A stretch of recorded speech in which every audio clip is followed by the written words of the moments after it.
Pemirsa, pandemi berimbas pada pembatasan sosial termasuk aktivitas perkantoran. Akibatnya sebagian pekerja harus bekerja dari rumah. Namun WFH bisa menimbulkan dampak negatif hingga berujung gangguan psikologis. Lantas bagaimana cara mengatasinya? Rekan Rian Fernando dan juru kamera Niko Riano merangkumnya untuk Anda.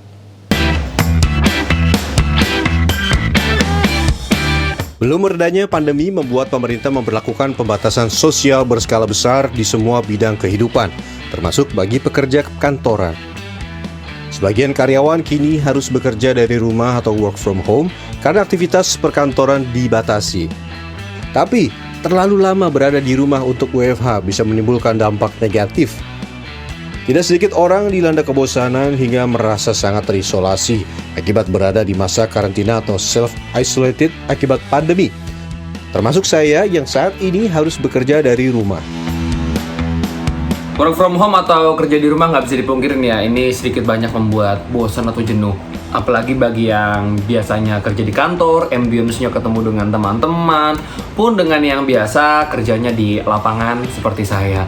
Saya akan coba tanya ke teman-teman saya yang lain deh, apakah mereka udah biasa aja karena udah kebiasa dari fase 1 PSBB atau masih sama sebetulnya bosannya? Terus terang sih, saya juga jenuh sebenarnya ya, karena udah 6 bulan. Karena kan memang biasanya kan kita mengajar juga, gitu kan, berinteraksi dengan anak-anak murid salah satunya juga. Dan ini ya kita memasuki masa baru gitu melalui aplikasi Zoom salah satunya. Nah, jadi kita tatap muka seperti itu, kita butuh penyesuaian. Pernah ngerasa lelah atau burnout gak sih kerja WFH di rumah doang gitu? Banget. Yang pertama karena jadinya kita tuh kerja serba terbatas ya, karena kita pun juga kerja by sistem, semuanya harus di kantor sebetulnya, dan walaupun sudah dipindah beberapa dokumen tapi tetap itu akan menjadikan kita lebih sulit kerja di rumah, apalagi laptop sendiri.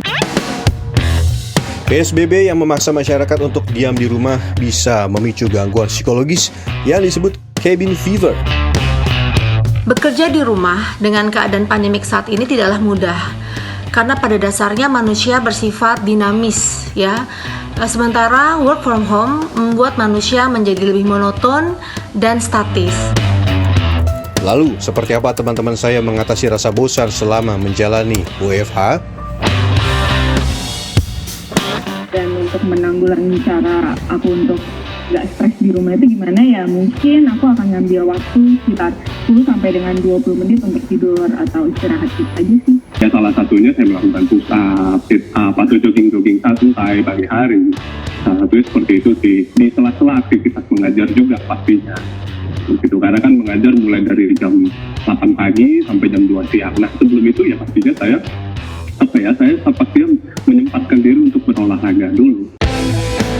Psikolog pun menyebut berpikiran positif serta senantiasa ikhlas bisa menghindarkan kita dari gangguan psikis yang bisa berujung stres. Kita menerima keadaan ini dengan ikhlas. Apabila kita mereject, apabila kita denial, maka tentunya berat sekali melakukan work from home dalam waktu yang kita tidak tahu kapan ini selesainya. Saya pun punya cara tersendiri untuk mengatasi cabin fever selama bekerja dari rumah. Setidaknya hingga tanggal 11 Oktober mendatang, para pekerja kantoran di Jakarta pada umumnya akan menghabiskan waktu untuk bekerja dari dalam rumah. Walau tak bisa dipungkiri, hal ini dapat saja menyebabkan burnout, kelelahan, tidak kreatif, atau bahkan malah menjadi tidak produktif sama sekali. Dan ada beberapa hal yang dapat Anda lakukan. Pertama, persiapkan diri kita layaknya saat akan bekerja di kantor seperti biasa. Mandi hingga berpakaian rapi bisa jadi penyemangat sekaligus memberikan nuansa sama seperti saat berada di kantor. Kedua, jika memungkinkan, carilah spot paling nyaman untuk dijadikan tempat kerja di rumah. Kita bisa memilih kamar, taman, bahkan ruang tamu. Nah, yang satu ini juga tidak kalah penting, yaitu cemilan. Mengudap makanan kecil saat bekerja diyakini bisa menaikkan semangat. Selain cara-cara tadi, saya punya cara pamungkas untuk diri saya sendiri kalau sudah mulai pegal maksimal, sudah mulai agak-agak mau burn out nih, yaitu dengan stretching.